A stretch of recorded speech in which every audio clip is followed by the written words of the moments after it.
Hello friends, welcome to G3 India garden. Friends, आज के इस वीडियो में मैं आपको अडेनियम के बारे में सारी बातें जैसे कि प्रूनिंग, रिपोर्टिंग और रूट ट्रिमिंग के बारे में बताने वाली हूँ और इन कामों को इस समय करना क्यों ज़रूरी है ये भी बताऊंगी। तो वीडियो को पूरा ज़रूर देखिएगा, साथ ही मेरे चैनल को सब्सक्राइब भी कर लीजिए और बेल आइकन को भी प्रेस कर लीजिए जिससे कि मेरे न्यू वीडियोस के नोटिफिकेशन सबसे पहले आपको मिले। फ्रेंड्स, जिस तरह फरवरी मार्च का महीना कई और पौधों की कटिंग लगाने के लिए, प्रूनिंग करने के लिए बहुत ही अच्छा समय होता है, इसी तरीके से अडेनियम के लिए भी ये बहुत ही अच्छा टाइम होता है क्योंकि सर्दियों में ये प्लांट पूरी तरह से डोरमेंसी में होता है। डोरमेंसी यानी वो अवस्था जब पौधे की ग्रोथ बिल्कुल रुक जाती है और सारी पत्तियां पीली होकर या तो झड़ जाती हैं या फिर सूख जाती हैं। जैसा कि आपने अभी देखा, मेरे पौधे की जो पत्तियां हैं वो पूरी तरह से सूख गई हैं। तो अब ये प्लांट डोरमेंसी से जाग रहा है। इस समय इस प्लांट की प्रूनिंग करना बहुत ज़रूरी है और रिपोर्टिंग भी अगर ज़रूरत हो तो वो भी करना बहुत ज़रूरी होता है। तो ये देखिए, अगर कॉडेक्स आपके प्लांट का लूज है या जड़ गल रही है तो इस समय रिपोर्टिंग करने से आपको वो सारी पता चल जाएंगी। दूसरा, ये जो आप देख रहे हैं, ये जो ब्रांचेस हैं ये पानी की वजह से जल जाती हैं, गल जाती हैं,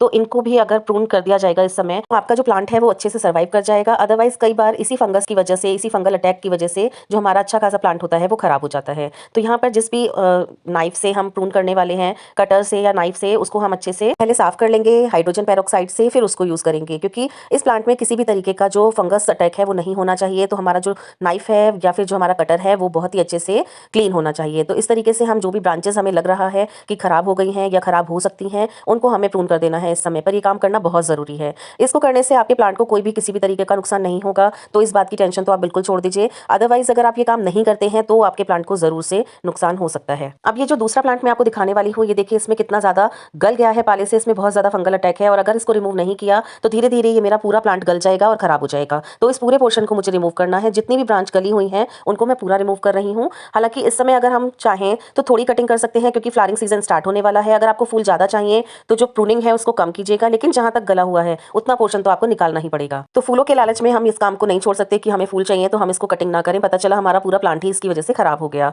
नेक्स्ट, अब हमें जो काम करना है, प्रूनिंग मैंने पूरे प्लांट्स की अपने कर ली है। अगला काम मुझे करना है, इनको रिपोर्ट करना है। तो रिपोर्ट करने के लिए इसको रिमूव करना होगा। फ्रेंड्स, आप मेरे पॉट में देख रहे होंगे कि सॉइल कितनी ड्राई है। पिछले 2 महीने से मैंने इसमें एक बूंद भी पानी नहीं डाला है और मैंने इनको शेडी एरिया में रख दिया था जिससे कि इनमें बारिश का पानी भी बिल्कुल नहीं लगा है और मेरे जो प्लांट्स हैं वो पूरे के पूरे हेल्दी हैं। तो इस समय मैं इनको रिपोर्ट कर रही हूँ। रिपोर्ट करने के 2 कारण होते हैं। एक तो जो प्लांटर है अगर हमारा छोटा हो गया है तो हमें बड़े प्लांटर में शिफ्ट करना होता है प्लांट को, जिससे कि उसकी ग्रोथ अच्छी हो जाए। और दूसरा कारण होता है रिपोर्टिंग करने का कि अगर रूट्स में फंगल लगी है, रूट में कोई सी डैमेज हो गई है, कोई रूट गल रही है, तो वो भी हमें दिख जाती है और वो पता चल जाती है। क्योंकि अडेनियम एक ऐसा प्लांट है, इसका जो भी डैमेज है वो बिल्कुल एंड में हमें पता चलता है और तब तक हमें टाइम नहीं बचता है इतना कि हम अपने प्लांट को बचा पाएं। तो इसको हमें रिपोर्ट करते रहना चाहिए और रूट्स को अच्छे से चेक करना चाहिए। अब सारे प्लांट्स को निकालने के बाद अच्छे से वॉश करना है और इसको कम से कम 5 से 6 दिन के लिए आप चाहें तो छोड़ सकते हैं, कोई भी प्रॉब्लम नहीं होगी। मैंने तो अपने कई प्लांट्स को करीब 1.5-2 महीने पहले निकाल कर भी रख दिया था, जो कि अभी भी बिल्कुल ठीक है। अगला काम हमें करना है, प्रूनिंग करने के बाद जितने भी हमने ऊपर ब्रांचेस की प्रूनिंग की है उन सभी को हमें फंगीसाइड से सील करना है।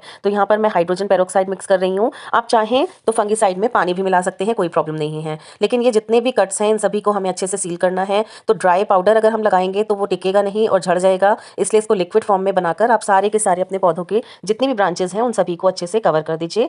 अब इसको 4 से 5 घंटे के लिए धूप में सुखा लेंगे क्योंकि अभी हमें प्रूनिंग करनी है रूट्स की भी। लेकिन अभी रूट्स क्योंकि गीली हैं, हमने अच्छे से वॉश किया है, तो रूट्स जब तक सूखेंगी नहीं तब तक हम इसकी प्रूनिंग नहीं करेंगे। तो मैंने सारे ही प्लांट्स में फंगीसाइड लगाकर ब्रांचेस में और इसको सुखा लिया है। सुखाने के बाद ये देखिए, ये मेरे सारे प्लांट्स रेडी हैं और ये देखिए अब मैं इनकी रूट प्रूनिंग करने वाली हूँ। रूट्स हमें जो भी डैमेज रूट्स हैं उनको भी निकालना है, साथ ही जो भी छोटी छोटी रूट्स जिनकी हमें ज़रूरत नहीं है उन सभी को भी हम निकाल सकते हैं। ये देखिए, ये डैमेज है, बहुत ही कम डैमेज है इस बार मेरे रूट्स में क्योंकि मैंने पानी बिल्कुल भी नहीं डाला है। पूरी सर्दियों भर इनको मैंने पानी नहीं दिया है और बारिश का पानी भी मैंने इनको नहीं लगने दिया है। तो इस बार मेरे सारे के सारे प्लांट्स हेल्दी हैं। तो इस तरीके से जितनी भी बारीक रूट्स हैं जो हमें नहीं चाहिए, अनचाही सारी रूट्स को हम ऊपर से रिमूव कर देते हैं। इसकी शेप भी इससे अच्छी हो जाती है। ये देखिए जितनी भी, अब ये देखिए साइड में एक आपको दिख रही होगी ये वाली जो रूट है, ये इसकी शेप को थोड़ा खराब कर रही है, तो यहाँ से मैं इसको भी रिमूव कर दूंगी क्योंकि नहीं तो समय के साथ साथ इसमें ना ऐसे चोटी जैसे गुथता जाता है, वो मुझे बिल्कुल भी अच्छा नहीं लगता है। क्योंकि इसका एक कॉडेक्स का जो डिज़ाइन है वो प्रॉपर दिखना चाहिए, तो इसलिए इसको बहुत ज़रूरी है रिमूव करना। और ये देखिए, अगर आप रूट पूरी खराब हो गई है और उसको प्रून कर रहे हैं तो इस तरीके से इसकी स्किन को निकाल दीजिए डायगनली, ये देखिए इस तरीके से। तो इससे क्या होगा, इससे रूट्स जल्दी निकलेंगी और आपका जो प्लांट है वो अच्छे से सर्वाइव कर जाएगा। उसके बाद इसको पूरा फंगीसाइड से कवर कर देंगे। तो जितनी भी हमने प्रूनिंग की है ब्रांचेस की, सॉरी रूट्स की, उन सभी को फंगीसाइड लगाना है अच्छे से। और फंगीसाइड में वही पानी या फिर हम हाइड्रोजन पेरोक्साइड मिला सकते हैं। कहीं पे अगर आपको लग रहा है कि यहाँ से स्किन हट गई है तो वहाँ पे भी आप फंगीसाइड लगा दीजिए। मैं तो साफ का फंगीसाइड यूज़ करती हूँ, आप कोई भी फंगीसाइड ले सकते हैं, जैसे ट्राइकोडर्मा या फिर कोई और भी आप लगा सकते हैं, कोई प्रॉब्लम नहीं है, सभी एक ही काम करते हैं। होते हैं, लेकिन हमें अगर छोटा सा भी हमने कट लगाया है कहीं पे तो हमें उसको कवर करना है। इसके लिए मैं यहाँ पर ब्रश की हेल्प लेती हूँ। ब्रश से बहुत ही अच्छे से अंदर तक ये फंगिसाइड लग जाता है। तो जो छोटी छोटी रूट्स हैं इस टाइम पे आप उनको भी रिमूव कर सकते हैं। मेरे प्लांट में तो बहुत ज़्यादा नहीं थी इसलिए मैंने उनको ज़्यादा रिमूव नहीं किया है, लेकिन अगर आपके पुराने अडेनियम हो गए हैं तो आप उनकी प्रूनिंग कर सकते हैं। चलिए अब जल्दी से इसके लिए सॉइल मिक्स रेडी करते हैं। सॉइल मिक्स बनाने के लिए यहाँ पर मैं ले रही हूँ 20% गार्डन सॉइल। ये नॉर्मल गार्डन सॉइल है जो कि हम किसी भी पौधे को लगाने के लिए यूज़ करते हैं, तो इसका यूज़ हम यहाँ पर सिर्फ 1% कर रहे हैं, 1 पार्ट कर रहे हैं सॉरी। तो 20% मैंने ये लिया है। तो इस कंटेनर से भी मैं आपको बताऊंगी, परसेंटेज में कई बार समझ में नहीं आता है। तो इस कंटेनर से हमने 1 कंटेनर भर के ये गार्डन सॉइल ले ली है। इसको मैंने छान लिया था, जो भी इसमें इम्प्योरिटीज़ थी उनको निकाल दिया था। तो इसी कंटेनर से अब मैं ले रही हूँ कोरसेंट। ये कोरसेंट वो होता है जिसमें ये देखिए बजरी होती है छोटी छोटी, तो इसको बदरपुर भी बोलते हैं। अब लाल वाला तो मिलता नहीं है, तो ये वाला बदरपुर है। इसको आप छानकर इस बजरी को भी सिर्फ डाल सकते हैं, और मैं तो इसको एज इट इज़ पूरा ही यूज़ कर लेती हूँ। कई लोग इसको सिर्फ छानकर इसकी बजरी डालते हैं, लेकिन मैं इसको एज इट इज़ यूज़ करती हूँ। तो ये मैं ले रही हूँ 2 पार्ट, यानी कि 2 डब्बे भर के मैंने ये लिया है। 1 डब्बा भर के मैंने लिया था गार्डन सॉइल। अब ये है मेरे पास राइस हस्क। अगर आपके पास ये ना हो तो आप इसकी जगह पर कोकोपीट का यूज़ भी कर सकते हैं। ये मिट्टी को बिल्कुल लाइट बना देती है और पानी को एकदम से ड्रेन कर देती है। इसकी वजह से जो पानी होता है वो जल्दी से ड्रेन हो जाता है। तो ये भी हम ले रहे हैं 1 पार्ट। तो 1 पार्ट गार्डन सॉइल, 2 पार्ट हमने ली कोरसेंट। कोरसेंट के साथ आप 1 पार्ट कोरसेंट और 1 पार्ट सैंड भी कर सकते हैं, नॉर्मल जो रेत होता है वो भी ले सकते हैं। उसके बाद हमने लिया कोकोपीट या फिर राइस हस्क, और ये जो अभी आप देख रहे हैं ये मैंने ली है वर्मी कंपोस्ट। तो इसकी जगह पर भी आप ले सकते हैं अपने गार्डन की किचन वेस्ट कंपोस्ट भी ले सकते हैं, अपने घर की बनी हुई। मैं यहाँ पर वर्मी कंपोस्ट ले रही हूँ। उसके बाद यहाँ पर 2 मुट्ठी भर के मैंने ली है नीम केक, नीम खली।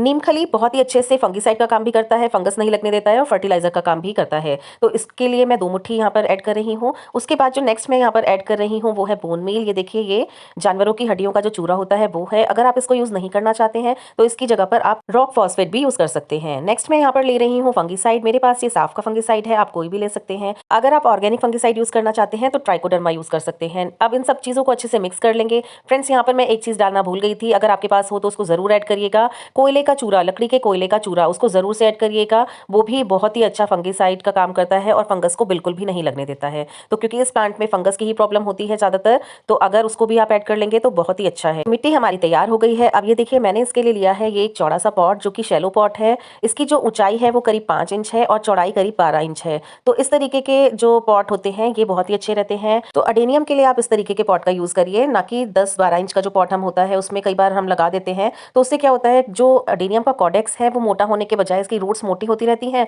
और नीचे की तरफ ये लंबाई में बढ़ता जाता है, जबकि हमें अडेनियम का कॉडेक्स मोटा करना है। तो इस तरीके के पॉट का, शैलो पॉट का आप यूज़ करिए। तो इसके जो होल को है हम ठीकरी से ढक देंगे, और यहाँ पर इसको मैं थोड़ी सी बजरी, ये देखिए यहाँ पर ईंट के टुकड़े मैं ऐड करती हूँ नीचे, और साथ ही बजरी, अगर आपके पास ईंट के टुकड़े ना हो तो आप दिए के टुकड़े भी ऐड कर सकते हैं, या फिर इस तरीके से मोटी वाली बजरी को भी आप ऐड कर सकते हैं। इससे जो पॉट का ड्रेनेज सिस्टम है वो बहुत ही अच्छा रहता है, और जो पानी हमें इसमें बिल्कुल रुकने नहीं देना है, बारिश हो या कुछ भी हो इसमें पानी नहीं रुकना चाहिए। तो ये ड्रेनेज सिस्टम अगर अच्छा होगा तो आपका पॉट जो है उसमें पानी नहीं रुकेगा। तो मिट्टी के साथ साथ ड्रेनेज सिस्टम का सही होना भी बहुत ज़रूरी है। तो अब हम इसको मिट्टी से फिल कर लेंगे, आधे से ज़्यादा इसको मिट्टी से फिल कर लेंगे, क्योंकि जब भी हम अडेनियम के प्लांट को लगाते हैं, फ्रेंड्स ये देखिए, ये जो मेरा अडेनियम का प्लांट है ये पिछली बार इतना मिट्टी से दबा हुआ था। ये देखिए, ये जो येलो निशान आपको दिख रहा है, इतना ये मिट्टी में दबा हुआ था। लेकिन जितनी बार आप इसको रिपोर्ट करेंगे इसकी रूट्स को थोड़ा थोड़ा उठाते जाना होता है।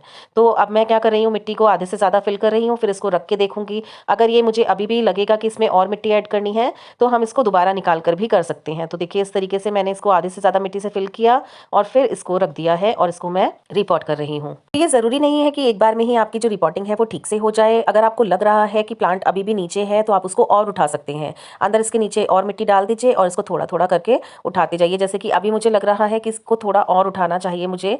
तो ये देखिए, मेरे को ये देखिए, मैंने इस तरीके से इसको उठाया है और इसके अंदर की तरफ हाथों से ही, फिंगर्स से ही मिट्टी को धकेल दिया है, और इसको थोड़ा सा ये सपोर्ट मिल गया और ये ऊपर की तरफ उठ गया है। तो इसकी जो रूट्स हैं, जो इसकी ब्यूटी है वो इसी में है कि आप इसको जितनी बार रिपोर्ट करेंगे तो आप इसकी रूट्स को थोड़ा थोड़ा उठाते जाइए, क्योंकि समय के साथ साथ वही रूट्स मोटी हो जाती हैं और बहुत ही सुंदर आपका कॉडेक्स दिखाई देता है। तो इस तरीके से हम दबा दबा के इसकी जो रूट्स हैं, पतली वाली जो नीचे की रूट्स हैं, उन्हीं को मैंने रखा है। बाकी सारा ये जितना भी रूट सिस्टम नीचे दबा हुआ था पिछली बार, उसको मैंने उठा दिया है। तो ये बहुत ही एक इंपॉर्टेंट स्टेप है जो हमें ज़रूर करना चाहिए एडेनियम की रिपोर्टिंग करते समय। ये बहुत ही छोटी-छोटी सी चीज़ें हैं जिनको कि आप ध्यान रखेंगे तो आपका भी एडेनियम कभी खराब नहीं होगा। मिट्टी इसकी वेल ड्रेन होनी चाहिए, होल्स ज़रूर होने चाहिए और खुले होने चाहिए। नेक्स्ट ये देखिए, ये जो प्लांटर है इसकी जो डेप्थ है मुश्किल से 3 इंच है फ्रेंड्स, मुश्किल से 3 इंच। तो इसमें जो बजरी मैं डालूँगी सिर्फ़ इसके होल को ढकने के लिए रखूँगी। बहुत ज़्यादा इसमें मैं बजरी फिल नहीं करूँगी, क्योंकि अगर मैं इसमें ऑटोमेटिकली इसकी डेप्थ 3 इंच की है, उसमें भी अगर मैं बजरी डाल दूँगी तो इसमें कुछ स्पेस नहीं बचेगा जिसमें कि मैं मिट्टी फिल कर सकूँ। तो मिट्टी भी ज़रूरी है, जो हमने पॉटिंग सॉइल बनाया है वो बहुत ज़रूरी है रूट्स के लिए। तो इस तरीके से बस इतनी मैंने यहाँ पर जो होल्स हैं उनको कवर किया है और उसके बाद डायरेक्ट मैं इसमें मिट्टी फिल कर दूँगी। और यहाँ पर ये मेरा प्लांटर छोटा है, तो जो छोटा मेरा प्लांट है वही मैं इसमें रिपोर्ट कर रही हूँ। ये वाला देखिए फ्रेंड्स, ये मेरा बिल्कुल ख़राब हो गया था एडेनियम और उसको मैंने पूरा कट कर दिया था। और जब इसकी रूट्स निकली हैं तो इतना सुंदर निकला है। ये देखिए, इसमें मैंने एक स्टोन भी रखा था जिसकी वजह से इसके बीच में काफ़ी सारा गैप आ गया है और ये बहुत ही सुंदर ऐसे गुफा की तरह से दिखाई दे रहा है। तो आप भी इसको ज़रूर ट्राई करिएगा। रूट्स की जो इसमें ट्रेनिंग है वो बहुत इंपॉर्टेंट होती है एडेनियम में, तो इसको मैं करती रहती हूँ और यही सब कर करके ही मैंने इनसे सीखा है। एक और बहुत इंपॉर्टेंट चीज़ है कि जो छोटे एडेनियम के प्लांट्स हैं उनको हमें छोटे ही पॉट में लगाना चाहिए और जो बड़े हैं जिनके कॉर्डेक्स बड़े होते जा रहे हैं उन्हीं को हमें बड़े पॉट्स में शिफ्ट करना चाहिए, यानी कि शैलो पॉट हो लेकिन उसका जो डायमीटर है वो बड़ा होना चाहिए। तो ये देखिए, इस तरीके से मैंने अपने सारे ही एडेनियम के प्लांट्स को रिपोर्ट कर लिया है। सबको रिपोर्ट करने के बाद अभी पानी हमें इसमें नहीं डालना है, पानी हमें 3 से 4 दिन के बाद डालना है। रिपोर्टिंग के तुरंत बाद मैं इसमें पानी कभी भी नहीं डालती हूँ, क्योंकि ऑटोमेटिकली हमारा जो एडेनियम का प्लांट है उसके अंदर इतना पानी होता है कि वो सर्वाइव करता रहे। और एकदम रिपोर्टिंग के बाद इसको पानी ना दें, 3 से 4 दिन के बाद ही पानी डालें। इसका भी एक रीज़न है, क्योंकि जब हम पानी रोक देते हैं एडेनियम के प्लांट में और उसके बाद जब हम इसको एकदम से पानी देते हैं तो जो हमारा कॉर्डेक्स है बहुत ही तेज़ी से फूलता है, बहुत ही तेज़ी से उसका जो शेप है वो बनता है। तो इस चीज़ का भी आपको ध्यान रखना है। तो ये देखिए, मेरे सारे ही एडेनियम मैंने रिपोर्ट कर दिए हैं। एक एडेनियम के प्लांट को मैंने सिरेमिक पॉट में लगाया है और बाकी सारे ही प्लांट्स को मैंने मिट्टी के पॉट्स में लगाया है। ये देखिए, ये वाले जो प्लांट्स हैं ये मैंने कटिंग से लगाए थे, करीब 3 साल पुराने हो गए हैं ये। और ये मेरे लंबे पॉट्स में लगे हुए हैं जिसमें कि नीचे से 3 से 4 इंच तक मैंने इसको बजरी से फिल किया हुआ है। तो इस तरीके से भी आप लगा सकते हैं, लेकिन नीचे से आपको उसको बजरी से फिल करना है आधे से ज़्यादा। तो फ्रेंड्स, आज का मेरा वीडियो आपको कैसा लगा कमेंट करके ज़रूर बताइएगा। आज के लिए बस इतना ही, मिलते हैं नेक्स्ट वीडियो में एक न्यू टॉपिक के साथ। तब तक गार्डनिंग करते रहिए, स्वस्थ रहिए, मस्त रहिए। Take care and bye bye.